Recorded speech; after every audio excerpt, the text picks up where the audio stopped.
समय बड़ा कीमती है। आज इस शेष विराह सम्राट मरहूम जनाब हैदर अली गुरु जी के श्रद्धांजलि समारोह में आए हुए वरिष्ठ विराह कलाकार गुरुजन बिंदु, विराह के हमारे हृदय के गार्जियन, जिन्होंने बनारस के कोने कोने में इस बालक को विराह गंवाने का काम किया, कलाकारों को तलाशना और तराशना। पूज्य बाबू श्री बनवारी नेताजी के चरणों में कोट कोट सा नमन करूंगा और आप अपना अमूल्य समय देके सोनभद्र, चुनार, मिर्जापुर, बनारस, गाजीपुर, बलिया, आजमगढ़ में डेली विराह का कार्यक्रम होता है। पूरी पूरी रात आप टहलते हैं, ये मैंने अपनी आंखों से देखा है। और कलाकारों को तलाशना और तराशना आपका काम है। श्रद्धांजलि समारोह है, बहुत से कलाकार भाई हमारे गीत गा रहे हैं। संचालक महोदय जी द्वारा थोड़ा से बात आई, थोड़ा से मूड मिजाज चेंज होना चाहिए तो चेंज हो जाए। मीटिंग हुई, मीटिंग में भी ये बताया गया, आदरणीय पूजनी बाबू कवि ज्ञानचंद जी, हम बच्चों को यही दिशा निर्देश दिए, विराह में कलाकार तरक्की तब करेगा, विराह को जब तक मजबूती से अपना व्यवसाय नहीं बनाएंगे। आए दिन खोज करना चाहिए पब्लिक को क्या जरूरत है। श्रद्धांजलि गीत बहुत आप लोगों ने सुना, एक गीत इधर से होगी।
ये माता रानी के जितना जितना करे उतना कम है, इसी में बनना हो गया। हाँ एक लाइन करो, तूने बजा के आओ, कुछ मूड फ्रेश कह क्यों करे।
से लगातार आपका मंच रहा प्रतापपुर करवड़ी, कई साल तो ये दास फिल्म गाया उस मंच पे। एक सुंदर पुष्पहार और 100 रुपए का आशीर्वाद। आप मंजू मिश्रा जी हमारे बड़े अजीज हैं, आप बहुत मेरा पारिवारिक आपसे लगाव है। मेरे फोन पे आप यहाँ तक आए, जो कुछ हो सका योगदान दीजिए, मंदिर जिंदगी में शुक्रगुजार रहो। आगे आगे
पूजनीय आप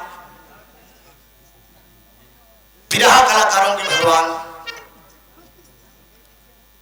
या ईश्वर को हमने देखा तो यह साक्षात मानव रूप में मैंने आपको देखा। ये बहुत ही दयालु है अन्य नेताजी।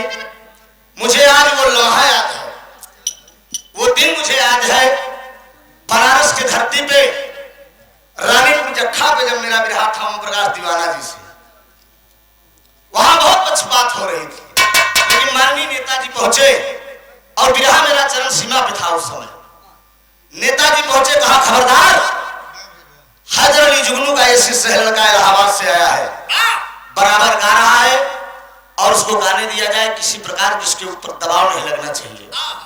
और लम्हा मुझे याद है, तेलियाबाग मरी माई के मंदिर पे माननीय नेताजी के मंच पे मेरा और बबलू बावरा जी का कार्यक्रम था। सुबह 9 बज गया, गाना होते होते शायरी हो रही थी। सर जब मंच पे आए सुबह पुरस्कार देने के लिए, दोनों कलाकार को सम्मान करने के लिए, आंखों से आंसू झलक पड़ा, रो दिए नेताजी। कहने लगे कि आज कोई झलक मुझे मिली है। वो लम्हा मुझे याद है। 201 रुपए का आशीर्वाद आपने दिया, मंदे जिंदगी शुक्रगुजार रहूंगा। और ये विरहा जगत में मेरे छोटे अनुज आशीष यादव जी, सुंदर पुष्पहार 101 रुपए से आपने मेरा सम्मान किया। बहुत बहुत प्रणाम भाई आशीष जी, इस बार श्रद्धांजलि में मुझे याद किए। और सरखन जी, त्रिभुवन जी, इस बार आपको जुड़ना है। और मारूम जनाब हैदर अली गुरु जी के हमारे बड़े परम मित्र हैं। जिला जौनपुर की धरती से जौनपुर में जाता हूं तो जरूर गुरु जी का दर्शन होता है। मुन्ना उपाध्याय जी, 100 रुपया का आशीर्वाद आपने दिया है, मंदे जिंदगी शुक्रगुजार रहूंगा। श्रद्धांजलि समारोह है मित्रों, बहुत ज्यादा तो समय नहीं है, लेकिन इसी बहाने उस परमात्मा को याद कर लिया जाता है, उस आत्मा को याद कर लिया जाता है, और कम से कम एक सूत्र में बढ़ने का अवसर भी मिलता है। तो कलाकारों के लिए ज्यादा तो नहीं, थोड़ा सा भाव दूंगा केवल।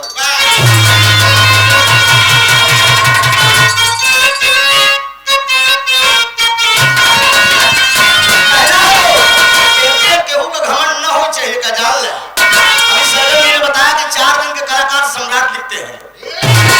भैया हम तो यूट्यूब वाले को रोक देते कि हमका सम्राट न लगाओ करा। मैं पहले रोकता हूं, मैं एक कलाकार हूं, लेकिन कहना है अरे जिंदगी एक किराए का घर है, अरे भाई हर जिंदगी एक किराए का घर है, इसको एक दिन बदलना पड़ेगा।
मेरे एक कहने पे आपने 5,100 रुपए का योगदान इस कमेटी ने दिया है।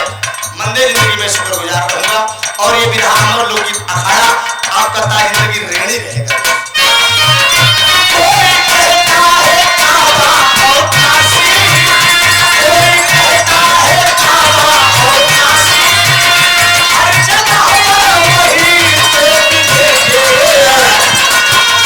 सारी दुनिया को साथ में डाला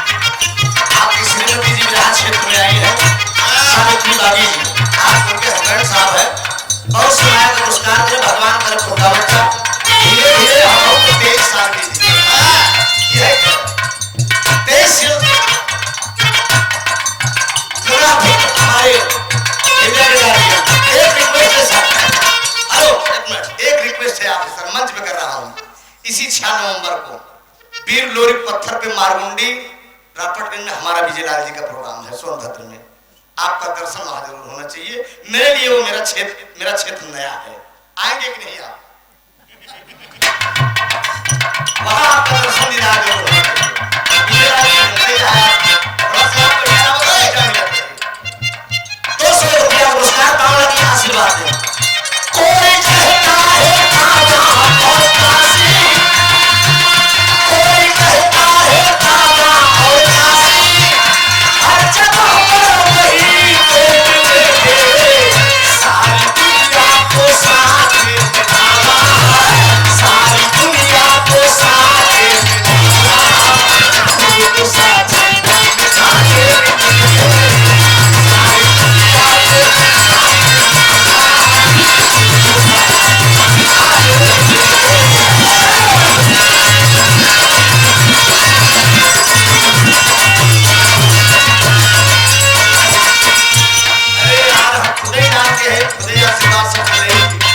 भगवान ने भी रहा, लेकिन हमारे सब छोड़ कर मिलता है। शरीर से नाम लेते तो सब छोड़ते ही अभी जंगली गायक कलाकार बहुत सुनाया का पुरस्कार सुंदर पुरस्कार बहुत प्रणाम सब भैया कणमन आशीर्वाद की परीक्षा है दोस्त। ज्यादा हम समय नहीं लेंगे आप लोगों का दोस्त। आज श्रद्धांजलि समारोह है। सारे गुरु भाइयों के लिए एक बड़ी मार्मिक की लाइन होगी दोस्त।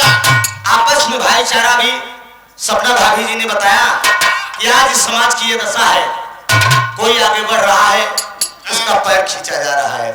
नहीं दोस्त, किसी की बुराइयों को मत देखो, अच्छाइयां उसकी ग्रहण करो। ये देखिए कि ऐसी क्या बात है, आप पब्लिक किसके पीछे है, क्यों उसको लाइक कर, इसके पीछे पब्लिक क्यों है, जरूर कोई वजह होगा। सुंदर पुरस्कार बहुत सुनाया का पुरस्कार विरहा गायिका कुमारी प्रिया पंखुड़ी जी को बढ़िया तरक्की करा जा गाँव जा। हमारे उस्ताद गाँव में रुका यार, मरहूम जनाब हैदरली गुरु जी गाँव में आए आए और हाँ डॉक्टर साहब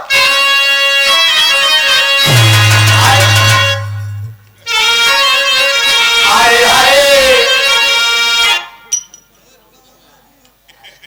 हमारे खड़े जोरदार ताली होनी चाहिए दोस्त।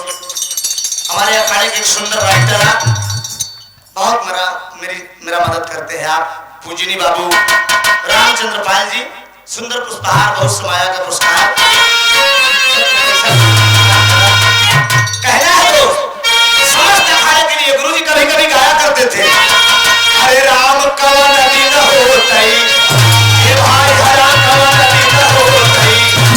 बाबू रामधार जी, बाबू राजा राम उस्ताद जी, एक मीटिंग में मैं गया था, राजा राम उस्ताद यही बात बोले, समस्त शिष्यों के लिए एक निर्देश है, नशा पत्ती से वंचित रहे दोस्त। गायकी गाय गल और लड़े बल, संयम नियम अगर आप बना कर रखेंगे दोस्त, हमारा दावा की सफलता कदम चूमी बाबू जी। हरे राम कवन नदी न होतई, हे भाई हरे हरे कवन नदी न होतई, हमार पूला भाई का भाई का होतई, हमार पूला भाई का भाई का होतई।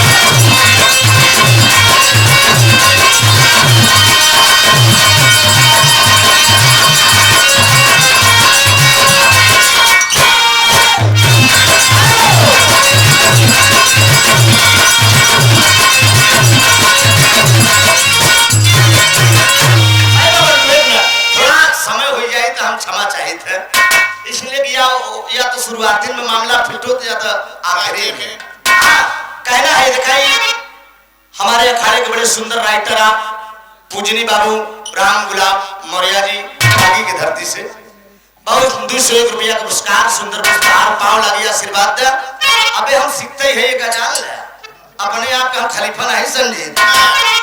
सब दिन सियारे से जंगल बाटी, सब दिन सियारे से जंगल बाटी। नेताजी गवाया हमार बात पूरा क्यों जने के न लागे। बनारस गाजीपुर मिर्जापुर में नेताजी बैठा जितने तार ठोकते कहीं बहुत चैंपियन गवई जाबा देखा जान ला। सही कहा जी सर, जितने ताली ठोक गया हाँ जितने दंड बैठक नेताजी के मंच पे वो दंड बैठक हमार बबलू बावरा के नेताजी कहे क्या बात है यार अरे सब दिन सियारे से जंगल में बाटी अरे सब दिन सियारे से जंगल में बाटी अरे कौन कुल हो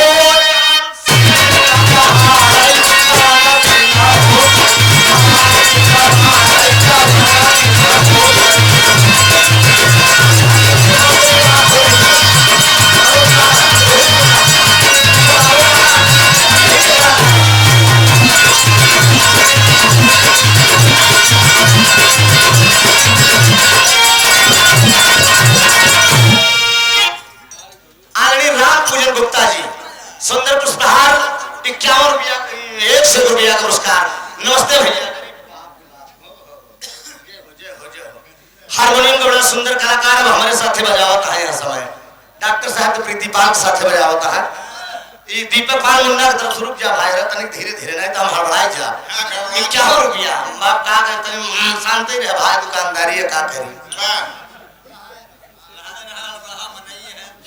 अच्छा अभिनय पाल जी गुरु जी सपना भाभी के देवर जी हमारे पूजनीय गुरु उस्ताद राजा राम पाल ये हम अपने को है ना कहा ऐसे शेर की जरूरत था बहुत से शेर पैदा है का जान ले 100 रुपया पुरस्कार बहुत प्रणाम आशीर्वाद की परीक्षा है ध्यान दो। अरे दादा हमारे दिल्ली में तेल का है अरे दादा हमारे दिल्ली में तेल का है अरे कौन कुल में हो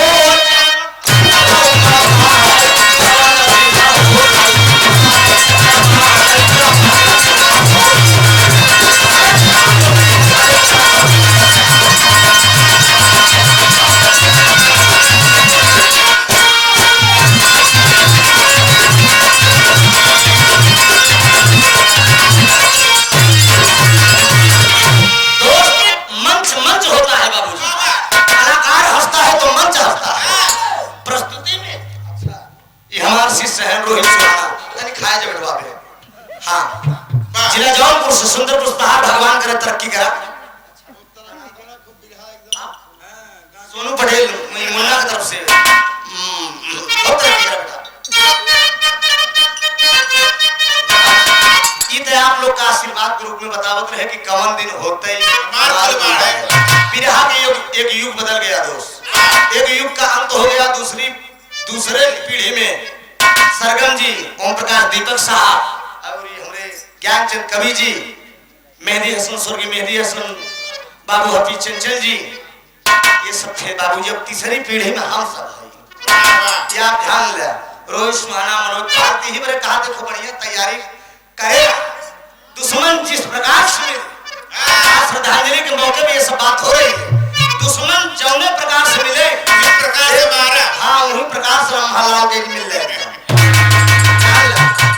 कोई समझौता कभी मंच पर नहीं होना चाहिए। तो आखिरी भाव है एक जोरदार ताली हो इनके लिए। आदरणीय कमलेश वर्मा जी मीडिया प्रभारी है विराट बनारस की धरती के कलाकारों को तलाशना और तराशना हेर हेर के कार्यक्रम लगा थे। आज करीब 7-8 साल से हमका भूल गया है। ये राहत देती शराब को भी क्या जान ले अब हम बनारस बनवा लेगा तो बाकी ठीक है। 100 रुपया पुरस्कार पाँव लगी आशीर्वाद दे है दो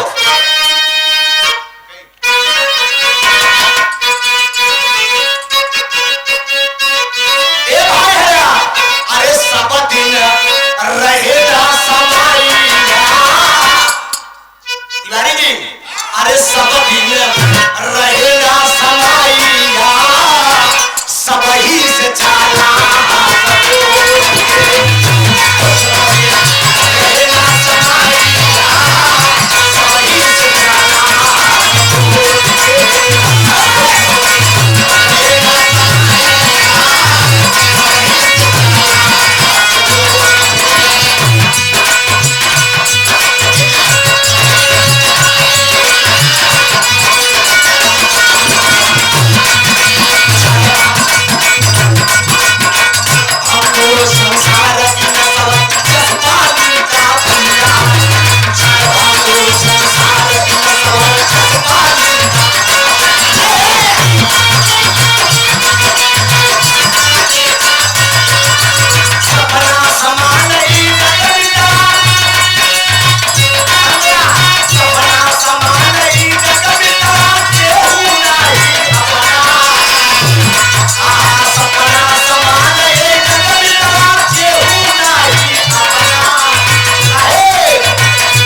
हम ये अमर लोकगीत अखाड़ा आपका रेडी रहेगा।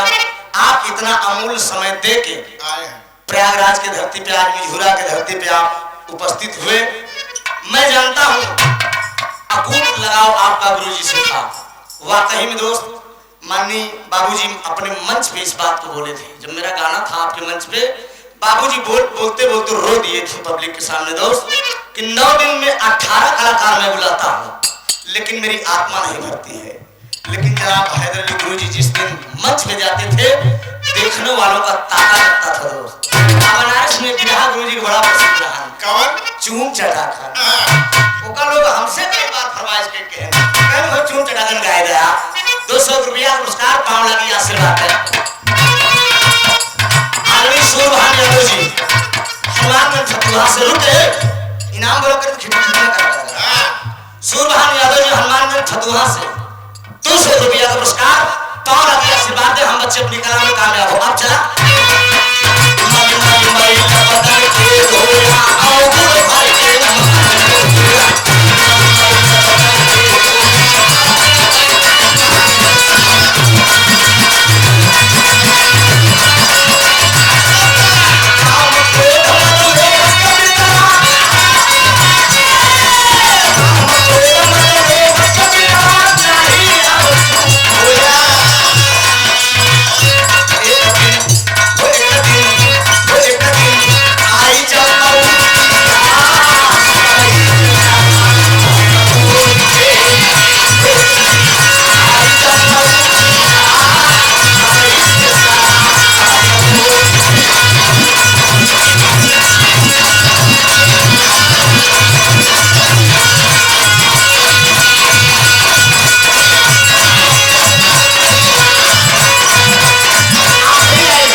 जो दुनिया में आया है उसको जाना ही पड़ेगा।